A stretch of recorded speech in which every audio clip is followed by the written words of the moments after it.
جو بچہ کہ ابھی پیدا ہوا، بولا نہیں، چیخا نہیں، آواز نہیں لگائی، اس کی دیت کیسے دی جائے گی؟ تو آپ نے کہا تمین اخوان کوہان، لیکن یہ عورت احقاق حق کے لیے کریں گی، حق کو ثابت کرنے کے لیے. کانا بطنی لہو وعاء، میرا پیٹ اس کے لیے ظرف تھا، جگہ تھی، جھولا تھیلا تھا جس میں یہ پلا بڑھا، محفوظ رہا. وصدی لہو سقا، اور میرا پستان اس کے لیے مشکیزہ تھا جس سے آدمی پانی اور دودھ پیتا ہے، میرا بچے نے اس سے دودھ پیا. وہجری لہو حوا، اور میری گود اس کو اپنے میں سمیٹے تھی، اس کی حفاظت کرتی تھی، یعنی گود میں میرے پلا ہے، اور اب اس کا باپ مجھ سے اس بچے کو چھین لینا چاہتا ہے. آپ نے کہا نہیں، انت احق بہی ما لم تنکہی او ما لم تنکحی، تو اس بچے کی زیادہ حقدار ہے جب تک کہ تو شادی نہیں کرتی یا تیری شادی نہیں کرائی جاتی.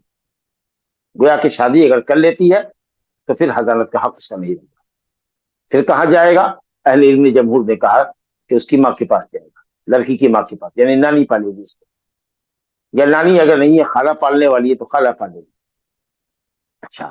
اس مسئلے میں ایک اور دلچسپ پہلو آئے گا کہ ماں جب شادی کر لے تو پھر حضانت کا اس کو حق نہیں رہتا. اگر نانی خالہ نہیں ہے پالنے کے لیے ریڈی تو پھر باپ اس کو پالے گا. اور بعض اہل علم نے کہا ہے کہ ٹھیک ہے، ماں کو اولیت حاصل ہے، لیکن بچے کی رعایت اصل میں مطلوب ہے. بچہ کہاں صحیح پلے گا، اس کی دیکھ ریکھ کہاں ہوگی، صحیح کفالت کہاں ہوگی، اس کے پاس دیا جائے گا. بچے کی بصیرت پیش نظر ہونی چاہیے. لیکن بہرحال جمہور نے، بلکہ جماہیر نے کہا ہے کہ ماں جب تک شادی نہیں کرتی ہے ماں ہی اس کو پالے گی، اور اس کا خرچ دینا پڑے گا باپ کو. 7 سال کے بعد اختیار دیا جائے. کچھ لوگ کہتے ہیں کہ بیٹی ماں کے پاس رہے گی، بیٹا ہوگا تو باپ کے پاس آئے گا. بیٹی جب نکاح کی عمر کو پہنچ جائے گی، نکاح کر دی جائے گی، تو پھر وہ آزاد ہے، اب اس کو کسی کی کفالت میں رہنے کی ضرورت نہیں. اسی طریقے سے بیٹا جب باپ کے پاس رہے گا 7 سال 8 سال کے بعد، بالغ ہوگا تو پھر وہ آزاد ہے کہ وہ کہاں رہے گا، ماں کے پاس رہے گا کہ باپ کے پاس. اور بعض حدیث میں ہے کہ نبی صلی اللہ علیہ وسلم نے، یہی قول انشاءاللہ راجح ہے، جب 7 اور 8 سال کا ہو جائے تو اختیار دیا جائے گا، بیٹا ہو یا بیٹی، کہ یہ تمہارا باپ ہے، یہ تمہاری ماں ہے، کس کے پاس جانا پسند کرتے ہو. جس کے پاس بچہ جائے گا اس کے پاس جائے گا، اور پھر اس کو باپ کو خرچ دینا ہوگا. اور باپ کو پسند کرتے ہیں بچے تو باپ کے پاس جائیں. لیکن بہرحال یہ سن تمیز سے پہلے تک کا معاملہ ہے کہ اگر ماں شادی نہیں کرتی ہے تو ماں پالے گی، اور اگر ماں نہیں پالتی ہے تو جمہور نے کہا کہ نانی پالے یا خالہ پالے. اور اگر کوئی نہیں ہے تو پھر وہ باپ کے پاس چلی جائے گی، تاکہ بچی یا بچہ ضائع نہ ہو. اب دیکھیے اس قصے کو، کیا ماں شادی کر لے گی، اور اگر وہ کہے کہ نہیں میں دوسرے شوہر کے پاس ہی صحیح لے کر اس کو جاؤں گی اور پالوں گی، اس کو کوئی تکلیف نہیں ہوگی، تو کیا اس کو یہ حق دیا جائے گا؟ اس حدیث کو پڑھ لیتے ہیں، اس کے بعد اس پر گفتگو کریں گے. بڑا ابن عازب رضی اللہ عنہ سے روایت ہے، قدر لمبی حدیث ہے. قال خرج رسول اللہ صلی اللہ علیہ وسلم یعنی من مکہ فتبعته ابنة حمزہ تنادي يا عمي يا عمي، فتناولها علي فأخذ بيدها وقال لفاطمة دونك ابنة عمك، فاحتملتها فاختصم فيها علي وجعفر وزيد إلى آخر الحديث. بڑا ابن عازب رضی اللہ عنہ کہتے ہیں کہ رسول اللہ صلی اللہ علیہ وسلم مکے سے نکلے. یہ کس موقع پر نکلے؟ عمرہ کر کے. سن 7 ہجری میں جو عمرہ قضا کیا، یعنی صلح کے بعد، صلح حدیبیہ کے موقع پر صلح ہوئی. سن 6 ہجری میں حدیبیہ کے مقام پر مکے والوں نے آپ کو بیرن واپس کر دیا، 1000 سمجھانے کے بعد بھی وہ نہیں سمجھے. کہا کہ آپ بغیر میری اجازت کے آئے ہیں، آپ کو جانا ہوگا.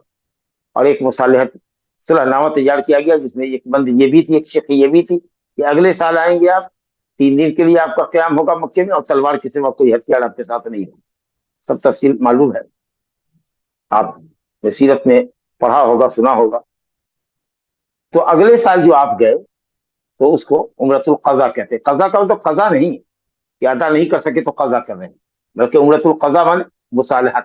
قضا مانے فیصلے کا عمرہ، یا جس فیصلے پر بات آ کے ٹھہری تھی کہ اگلے سال آئیں گے، اور اسی کو عمرۃ القضیہ بھی کہتے ہیں. صلح کا کے نتیجے میں آپ نے عمرہ کیا تھا. بہرحال سن 7 ہجری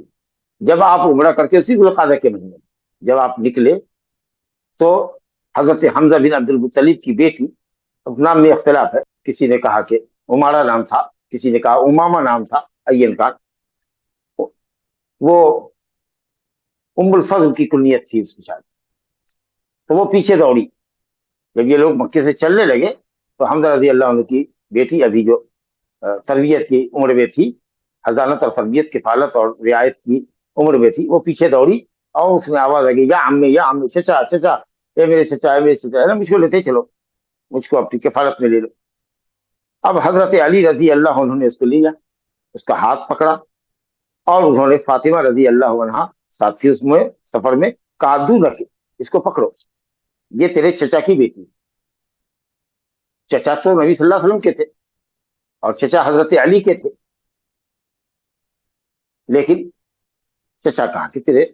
چچا کی بیٹی ہے. باپ کا چچا بیٹی کا بھی چچا ہی ہوگا, جس کو ہم لوگ عام طریقے سے دادا وغیرہ کہتے ہیں, لیکن چلیے, کہا کہ یہ تیرے چچا کی بیٹی ہے, اس کو پکڑو. فاحتملہ تھا, حضرت فاطمہ نے اس کو گود میں اٹھا لیا. فاختصم فیہا علی و جعفر و زید, اب علی رضی اللہ عنہ, جعفر رضی اللہ عنہ اور زید بن حارثہ رضی اللہ عنہ, یہ تینوں الجھ پڑے کہ ہم پالیں گے تو ہم پالیں گے تو ہم پالیں گے, ہم زیادہ حقدار ہیں تو ہم زیادہ حقدار ہیں. زید نے کہا ہم زیادہ حقدار ہیں, اور تینوں نے اپنی حقیقت کی وجہ بھی بتائی کہ کون اس کا بچی کا زیادہ حقدار ہے. حضرت علی نے کہا انا حق بہا, میں اس لڑکی کو پالنے پوسنے کا, اس کی کفالت اور تربیت کرنے کا میں زیادہ اہل ہوں, کیونکہ یہ میرے چچا کی بیٹی. سبحان اللہ. اور جعفر جو حضرت علی کے بھائی ہیں سگے, حضرت جعفر نے کہا کہ ابنت عمی, یہ میرے بھی چچا کی بیٹی ہے, جو آپ کے چچا ہیں حمزہ تو ہمارے بھی تو ہیں. بہت اچھی بات ہے. ایک پلس پوائنٹ ہمارا یہ ہے کہ میری زوجیت میں اس لڑکی کی خالہ بھی ہے, اور اس خالہ کا نام تھا اسماء بنت عمیس رضی اللہ عنہ, وہ حضرت جعفر کی علیہ تھی. کہا یہ میرے چچا کی بیٹی بھی ہے اور اس کی خالہ میری زوجیت میں. اور زید ابن حارثہ نے کہا کہ یہ میرے بھائی کی بیٹی ہے, یعنی مہاجرین کے درمیان نبی صلی اللہ علیہ وسلم نے مواقعات لگائی تھی, اور مہاجرین انصار کے درمیان بھی مواقعات لگائی تھی. تو کہا کہ حضرت حمزہ سے میری بھائی ہے, دینی بھائی کا رشتہ تھا, وہ قوت اسلامی تھی ہماری, وہ میرے دینی بھائی تھے, وہ بھی مہاجری, میں بھی مہاجری. تو اس لیے اس دینی اخوت کے رشتے سے میں زیادہ حقدار ہوں. بہرحال یہ پہلو تو ان دونوں کے, حضرت علی اور جعفر کے دعوے کے مقابلے میں کمزور لگتا ہے کہ دینی بھائی کا رشتہ, لیکن ان کے تو سگے چچا ہے علی کے اور جعفر کے. ایک پلس پوائنٹ ہے جعفر کے ساتھ کہ لڑکی کی خالہ امارہ کی یا امامہ کی حضرت جعفر کی زوجیت میں, تو جعفر کو نبی صلی اللہ علیہ وسلم نے حق دیا. آپ نے یہ فیصلہ فرمایا خالہ کے حق میں, گویا جعفر کو دیا کہ یہ آپ کی پرورش میں رہے گی. کیوں؟ اس لیے کہ اس کی خالہ آپ کی زوجیت میں, یہ وجہ ہے آپ کو دینے کی. ورنہ چچا کی بیٹی ہے, اس رشتے میں آپ اور علی دونوں رضی اللہ عنہما دونوں آپ برابر. بس ایک پلس پوائنٹ آپ کے ساتھ یہ ہے کہ اس کی خالہ آپ کی زوجیت ہے. اور آپ نے فرمایا کہ الخالۃ بمنزلۃ الام, خالہ ماں کے درجے میں. اس کا مطلب کہ خالہ ماں کے درجے میں ہے, تو جب ماں خود موجود ہوگی تو ظاہر ہے کہ اس سے زیادہ شفقت, پیار اور محبت بچے بچی کو کون دے گا؟ باپ نہیں دے سکتا ہے, کوئی بھی نہیں دے سکتی, دادی نانی خالہ کوئی بھی نہیں دے سکتی ماں کی اتنی محبت. لیکن اگر ماں نہیں ہے تو خالہ ماں کے قائم مقام ہے. عام طریقے سے خالہوں کو بہن کے بیٹے بیٹیوں سے بڑی محبت ہوتی ہے, تو کہا کہ خالہ ماں کے درجے میں. اس کا مطلب یہ ہے کہ اگر ماں ہے تو وہ سب سے زیادہ ہے. اور اس کی تائید اس حدیث سے ہوتی ہے جو سنن میں آئی ابو داؤد میں, کہ ایک اور جس عورت نے کہا کہ اس کا باپ مجھ سے چھیننا چاہتا ہے اس بچی کو, جب بھی میں نے بتایا تو آپ نے کہا انت احق بہ ما لم تنکحی, تو زیادہ حقدار ہے اس کی جب تک کہ تو نکاح نہیں کرتی. اب آپ یہ کہیے گا کہ خالہ تو ہے لیکن خالہ تو شادی شدہ ہے, تو جب شادی شدہ خالہ کی کفالت میں لڑکی جا سکتی ہے, تو اگر اس کی خود کی ماں اگر کسی دوسرے سے شادی کی ہوئی ہے تو کیوں نہیں جا سکتی ہے؟ یہی ایک سوال تھا. تو اس کا جواب یہ ہے کہ یہاں خالہ اور خالو یعنی حضرت جعفر اور ان کی بیوی دونوں اس کو لینے کے لیے ایگری, خوشی سے لے رہے ہیں حضرت جعفر کہ وہ چچا کی بیٹی ہے اور میں اس کا خالو بھی ہوں. تو ایسی صورت میں تو ٹھیک ہے, لیکن اگر عورت چاہتی ہے کہ اپنی بچی کو وہ دوسرے شوہر کے پاس لے جائے تو معلوم نہیں اس کا دوسرا شوہر جو اس لڑکی کا آپ کہہ لیجیے ہماری اصطلاح میں سوتیلا باپ ہے وہ اس کو قبول کرے گا کہ نہیں کرے گا. یا ہو سکتا ہے کہ عورت اپنے شوہر کی محبت میں اور شوہر کے غیظ و غضب سے بچنے کے لیے اپنی اس بچی کے ساتھ ناروا سلوک کرے. اگر اس طرح کی کیفیت ہوگی تو شادی کے بعد اس کو نہیں دیا جائے گا. لیکن اہل علم نے اس سے استنباط کرتے ہوئے کہا ہے کہ اگر وہ شادی بھی کر لیتی ہے اور اس کا شوہر دیندار ہے، امانت دار ہے، عادل ہے، ثقہ ہے، اور وہ واقعی لڑکی کے ساتھ اچھا سلوک کرے گا، اس کی اچھی طریقے سے پرورش برداشت کرے گا، اور ماں کی بے چینی کو وہ محسوس کر رہا ہے اور چاہتا ہے کہ ہماری بیگم ہمارے پاس رہے تو مرتاح رہے، اطمینان سے رہے، سکون کے ساتھ رہے، اس کی بیٹی کہیں نہ پڑے، یہیں پڑے، اور وہ دونوں مل کر کے اگر اس کی پرورش برداشت کرتی ہیں اور اس کے دوسرے شوہر کو پہلے شوہر کی بیٹی کی پرورش برداشت میں کوئی تکلیف نہیں ہے تو الحمدللہ ماں اس کی کفالت کر سکتی ہے انشاءاللہ تعالی. لیکن اگر اختلاف کی صورت ہے یا شوہر پسند نہیں کرتا ہے یا پسند کرتا ہے لیکن اچھی نظر سے اس کو نہیں دیکھتا ہے، تب ایسی صورت میں لڑکی کو ضائع ہونے کے لیے ماں کے پاس نہیں دیا جائے گا. پھر یا تو وہ خالہ کے پاس رہے یا اس کی نانی پرورش کرے، اور کوئی اگر نہیں ہے تو پھر باپ اس کو لے جائے گا جہاں اس لڑکی کی بھلائی ہو. لیکن بچے اور بچی کی ہر حال میں بھلائی پیش نظر ہے اسلام سے، تاکہ ایسا نہیں ہو کہ آپ کی آپس کی چپکلش میں بچہ ضائع ہو جائے، بچہ سفر کر جائے. نہیں. تو چلیے یہ بات الخالۃ بمنزلۃ الام کے تحت سے یہ ایک پوائنٹ نکلا تھا جو میں نے آپ کے سامنے رکھا. اور آپ نے حضرت علی سے، اب آپ نے ایک کے حق میں فیصلہ کر دیا پلس پوائنٹ کی وجہ سے، اب حضرت علی کو بھی آپ نے وہ بات کہی، حضرت جعفر کو بھی اور حضرت زید کے لیے بھی، سب کے لیے الگ الگ جو جملے کہے الحمدللہ وہ سب سن کر کے سب کے دل خوش ہو گیا، سب کی دل جوئی ہو گئی. بڑے پیارے کلمات آپ نے کہے. آپ صلی اللہ علیہ وسلم نے حضرت علی سے کہا انت منی وانا منک، اے علی تم مجھ سے ہو اور میں تم سے ہوں. کیا مطلب ہے؟ یعنی نسب میں تم میرے بھائی ہو، یعنی میرے سگے چچا کے بیٹے ہو، ابو طالب کے بیٹے ہو، تو اسے بلڈ کا رشتہ ہے. اور پھر تم اسلام میں سبقت کرنے والے انسان بھی ہو، بچوں میں سب سے پہلے مسلمان ہوئے ہو. یہ تمہارے لیے بڑے شرف اور فخر کی بات ہے کہ ہمارا تم سے بلڈ کا رشتہ ہے، خاندانی رشتہ ہے. اور اسلام کا بھی رشتہ ہے کہ سب سے پہلے مسلمان ہونے والے بچوں میں، نابالغوں میں سب سے پہلے مسلمان ہونے والے حضرت علی تھے، مردوں میں سب سے پہلے مسلمان ہونے والے ابو بکر صدیق رضی اللہ عنہ. اور حضرت جعفر سے کہا اشبہت خلقی و خلقی، تم میری صورت کے مشابہ ہو اور میری سیرت کے مشابہ. میرے ظاہری مشابہت بھی مجھ سے ہے اور باطنی مشابہت بھی ہے. علم کے اندر، کرم کے اندر، جود و سخا کے اندر، اخلاق حسنہ کے اندر، بہت سی صفتوں میں تو میرے مشابہ. اللہ، خلقت کے اعتبار سے بھی مشابہ ہو، شکل شباہت چال ڈھال کے اعتبار سے بھی ہو، حیت کے اعتبار سے بھی ہو، گویا ظاہری مشابہت بھی ہے اور اخلاقی مشابہت. اللہ. اور حضرت زید سے کہا انت اخی و مولانا، انت اخونا و مولانا، تم میرے بھائی ہو، میرے دینی بھائی، وہ مولانا اور ہمارے آزاد کردہ غلام، کیونکہ حضرت زید ابن حارثہ کو نبی صلی اللہ علیہ وسلم نے آزاد کیا. تو مولا کہتے ہیں اس غلام کو جس کو آزاد کر دیا گیا، اور مولا کہتے ہیں آزاد کرنے والے کو بھی. یہ بات پہلے بھی بریرہ رضی اللہ عنہ کے واقعے میں آ چکی ہے. تو مولا آزاد کرنے والا ہوا، تو اس کو اور آزاد کردہ غلام یا لونڈی کے درمیان فرق کرنے کے لیے لوگ کہتے ہیں مولا اعلی، مولا اسفل یا ادلا. مولا اعلی، مولا من اعلی یعنی اوپر کے درجے کا، وہ جو جس سے آزاد کیا، اور مولا من اسفل نیچے کے درجے سے مولا، وہ جو آزاد کیا گیا ہے. تو آپ نے حضرت زید سے کہا کہ تم میرے بھائی ہو، دیدی بھائی ہو، وہ مولانا اور میرے مولا ہو، یعنی آزاد کردہ غلام.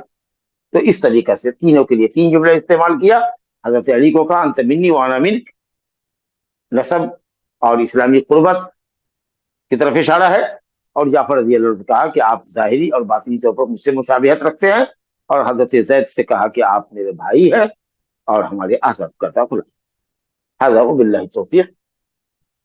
وصلی اللہ علی نبینا محمد وآلہ وصحبہ اجمعین. یہ گفتگو ہم نے مکمل کی. اب ہمارے سامنے کتاب القصاص ہے. اگر آپ چاہیں تو میں اس سے 2 حدیث لے لوں، یا اگر آپ چاہیں تو طلاق، نکاح، رضاعت وغیرہ کے تعلق سے اگر کچھ سوالات ہیں جو کئی ہفتوں سے آپ کے درمیان تھے اور جس کو ہم لوگوں نے کہا تھا کہ اگلی مجلس میں، تو اب آپ ماشاءاللہ آپ کے پاس ابھی ہے 15-20 منٹ کا وقت، آپ چاہے تو اس وقت کو سوال جواب میں استعمال کر سکتے ہیں، یا اگر کنٹینیو پڑھنا چاہتے ہیں تو حدیث تو ہم حاضر۔ جی پہلا سوال ہے شیخ، ہر عورت اور عورت کے بیچ میں جو اورا کا دائرہ ہوتا، اس میں کیا رضا کا معاملہ مستثنا ہے، ایکسیپشن ہے، دلیل کے لیے؟ ہاں یہی دلیل ہے، یہی دلیل ہے کہ عورت کی گواہی، اب وہ عورت کی گواہی، ایک عورت کی گواہی، چاہے وہ مرضیہ ہو یا کوئی اور عورت ہو، تو اس لیے کہا ہے کہ اگر وہ پستان جو ہے اگر عورت کے سامنے اگر کھولتی ہے، ضرورت ہے، بلا ضرورت نہیں، اب جیسے کہ پلا رہی ہے کوئی عورت آ گئی، اب وہ اس کی قریبی ہے، ماں آ گئی اس کی، یا بہن آ گئی اس کی، یا بھتیجی آ گئی، تو اس طرح سے اجنبیہ سے تو بہرحال وہ پردہ کرے، لیکن یہ ہے کہ اگر اپنی قریبی کوئی رشتہ دار آ گئی ہے تو اگر اس کے سامنے اگر اس کا پستان کھلا ہوا بھی ہے دودھ پلانے کی حالت میں، ایک پستان سے پلا رہی ہے وہ کھلا ہوا ہے، دوسرا ڈھکا ہوا ہے، کوئی پردہ ہے، تو انشاءاللہ کوئی حرج نہیں۔ عائشہ رضی اللہ عنہا کے جو رضائی چچا تھے، کیا وہ ان کے بھائی عبد الرحمن اور اسما بنت ابی بکر رضی اللہ عنہا کے بھی رضائی چچا ہوئے؟ نہیں ہوئے، جس نے پیا ہے اسی سے رشتہ ثابت ہوگا، ان کے دوسرے بھائی بہنوں سے نہیں، جس نے دودھ نہیں پیا ہے، ابو القیس کی بیوی کا جس نے دودھ نہیں پیا ہے وہ رضائی بھائی بہن نہیں ہوگا۔ دودھ پلانے والی عورت اور دودھ پینے والے بچے اور بچی کے درمیان رشتہ رضاعت کا ثابت ہوگا، اور جس کی وجہ سے دودھ آیا ہے عورت کے پستان میں، یعنی اس کا شوہر، اس سے رشتہ ثابت ہوگا، پینے والے بچے کا یا بچی کا، اس کے دوسرے بھائی بہنوں کا رشتہ ثابت نہیں۔ جی شیخ اگلا سوال ہے، اگر کوئی لڑکی جو طالبہ ہے وہ یہ مطالعہ کرے کہ اس سے عالم یا طالب علم سے ہی نکاح کرنا ہے تاکہ اس کا علم جاری رہے اور آنے والی جنریشن بھی عالم دین بنے، کیا یہ صحیح ہے؟ کیوں تمام لوگ یہ کہتے ہیں کہ اکثر عالم ہی کے گھر میں دین نہیں ہوتا، اور عام سلفی لڑکی سے کرنے میں نیکی ہوگی کیونکہ وہ لڑکی جا کے اس کے دیندار بن جائے گی؟ سوال لمبا ہے، بہرحال مردوں کو خطاب ہے، فاظفر بذات الدین تربت یداک، دیندار لڑکی سے شادی کرو، اور یہ پتہ چلے گا اس کے گھر کے ماحول سے یا اور لڑکیوں سے پتہ چلے گا، آپ کی کوئی محارم میں سے ہو اس کے ذریعے پتہ چلے گا کہ پابند شرع لڑکی ہے کہ نہیں، پردہ کرتی ہے کہ نہیں کرتی ہے، اس کے اخلاقات عادات کیسے ہیں، یا پڑوس کے لوگوں سے پتہ چلے گا، بہرحال تحقیق کر کے اس کی ماں بہنوں کو دیکھ کر کے، اس کے رشتہ داروں کو دیکھ کر کے کہ لڑکی دیندار ہے کہ نہیں، شادی کرنی چاہیے۔ اب وہ اگر عالمہ ہے اور دیندار ہے تو ماشاءاللہ بہت اچھی بات ہے، ورنہ جیسا کہ آپ کا کتنے عالم ہوتے ہیں، عالمہ ہوتی ہے، علم تو ہے لیکن عمل نہیں، اور کتنے ہوتے ہیں جو جن کو بنیادی شریعت کا تو علم ہوتا ہے، وہ ڈگری ہولڈر تو نہیں ہے، عالم اور فاضل کی ڈگری تو نہیں لیے ہوئے، لیکن باقاعدہ پابند صوم صلات ہے اور ضروری حد تک مسائل جانتے ہیں۔ تو مقصد یہ ہے کہ دیندار ہونی چاہیے،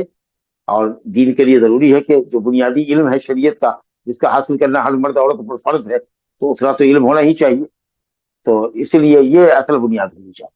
باقی یہ رہا کہ عالم کے گھر میں ہی زیادہ جہالت ہوتی ہے، یا پھر یہ ہے کہ صاحب عالم سے کرنا چاہیے وہی اچھا ہوگا اور غیر عالم سے نہیں، تو جیسا کچھ نہیں ہے، دیندار آدمی ہونا چاہیے، دیندار۔ باقی رہا کہ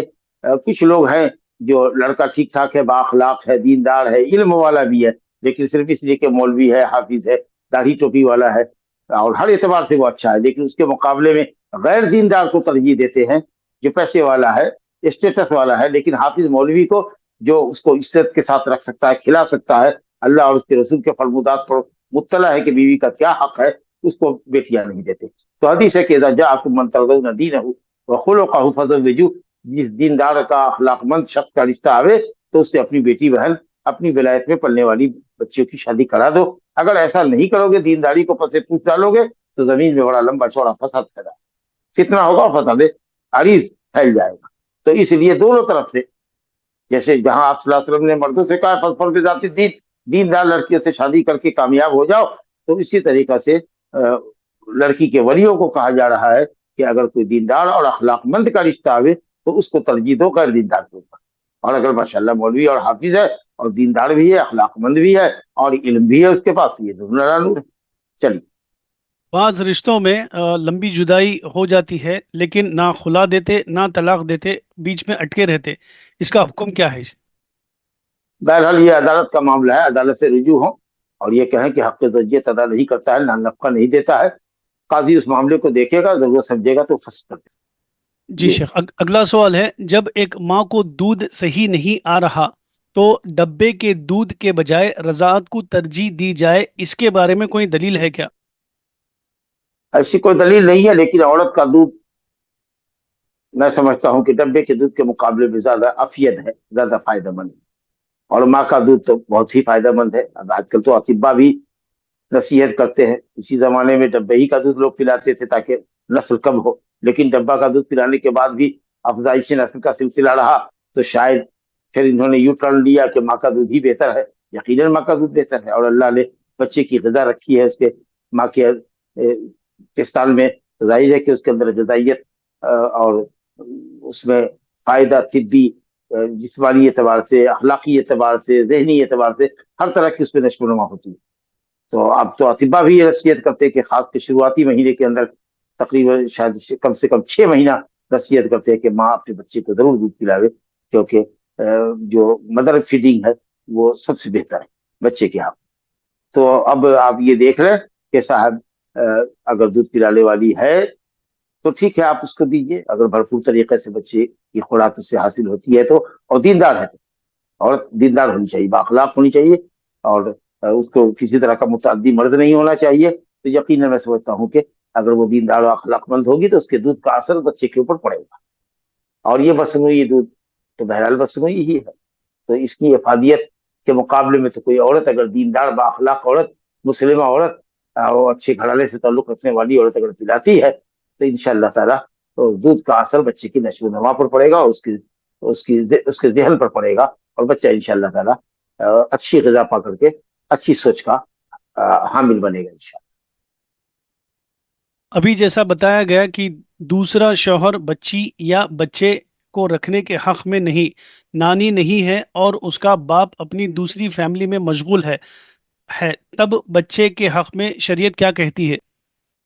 اب جو بھی ہو، اگر دونوں جگہ نقصان ہے تو کسی تیسرے آدمی کو پاور آف اٹرنی دیا جائے گا، اور مرد کو مکلف کیا جائے گا کہ اس کو خرچ دو۔ اگلا سوال ہے شیخ، ماں کا دودھ کو بیچا جا رہا ہے ان بچوں کے لیے جس کے ماں وفات پا گئی ہو یا کوئی اور وجہ، اس کا حکم کیا ہے؟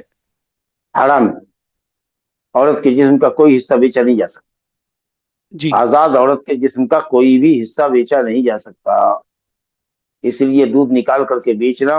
اور اس کو فیڈر میں ڈال کر کے بچوں کو پلانا اور اس کی قیمت وصول کرنا یہ ناجائز ہے، قیمت میں وہ نکال کر کے بیچ نہیں سکتی۔ جی، اگلا سوال ہے شیخ، اگر اتنا ہی مال ہو کہ حج کرے یا نکاح تو کس کو ترجیح دی جائے؟ نکاح کو، تاکہ پاک دامنی حاصل ہو، اگر خاص کے اس شخص کے لیے جس کو ڈر ہو کہ وہ بدکاری میں پڑ جائے گا تو پہلے عفاف نفس کرے، اس کے بعد حج کرے گا انشاءاللہ جب اللہ توفیق دے گا۔ کیا رضائی بھائی کے بھائی اور بہن کا بھی وہی رشتہ ہوگا جو اس کا ہوگا اس کی رضائی ماں اور فیملی سے؟ بالکل، رضاعت مرضیہ دودھ پلانے والی عورت کے تمام بچے دودھ پینے والے بچے اور بچیوں کے لیے، جو اس کی ماں نہیں ہے، دوسرے کا بچہ بچی ہے، دودھ پلانے والی کوئی عورت ہے، فاطمہ ہے، وہ کسی کے بھی بچے کو دودھ پلا رہی ہے، تو وہ پینے والے بچوں کا رشتہ دودھ پلانے والی بچی عورت کے تمام بچوں سے ہوگا، چاہے وہی شوہر سے ہو کہ کسی بھی شوہر سے ہو، لیکن دودھ پینے والے بچے اور بچی کے بھائی بہنوں کا رشتہ دودھ پلانے والی عورت یا اس کے بھائی بہنوں سے، اس کے بال بچوں سے نہیں ہوگا، کیونکہ ہمارے اور دوسرے بچے اس کے ساتھ دودھ پینے میں شریک نہیں، تو اسے ان کا کوئی تعلق نہیں۔ تب رہا کہ آپ کے بھائی کی وہ رضائی ماں ہے، وہ آپ احترام کریں، ورنہ وہ آپ کے لیے محرم نہیں ہے، آپ اس کے لیے محرم نہیں۔ آپ خود میں نے مثال کے طور پر اگر میں نے کسی عورت کا دودھ پیا ہے تو میرا بیٹا اس عورت سے نہیں، میرا بھائی اس عورت سے شادی کر سکتا، وہ باپ کی ماں سے تو نہیں کر سکتا، رضائی ماں سے جیسے نہیں اپنی ماں سے نہیں کر سکتا ہے، لیکن ہمارا بھائی جو ہے وہ ہماری رضائی ماں سے شادی کر سکتا ہے، ہمارا بھتیجا میری رضائی ماں سے کر سکتا ہے، وہ اس کے لیے حرام نہیں۔ اسی طریقے سے رضاعت کرنے والی عورت کی بیٹیاں ہمارے اور بھائی بہنوں کے لیے جائز ہوگی، کیونکہ ان کا رشتہ جو دودھ کی وجہ سے وہ ہم سے ہے، نہ کہ ہمارے بھائی بہن سے۔ یہ اولاد کے سامنے ماں کے کپڑے کیسے رہنا چاہیے؟ اکثر دیکھا جاتا ہے کہ وہ ساڑی وغیرہ پہنتے یا ہاف سلیوز پہنتے، تو کپڑے کیسے رہنا چاہیے؟ بچے اگر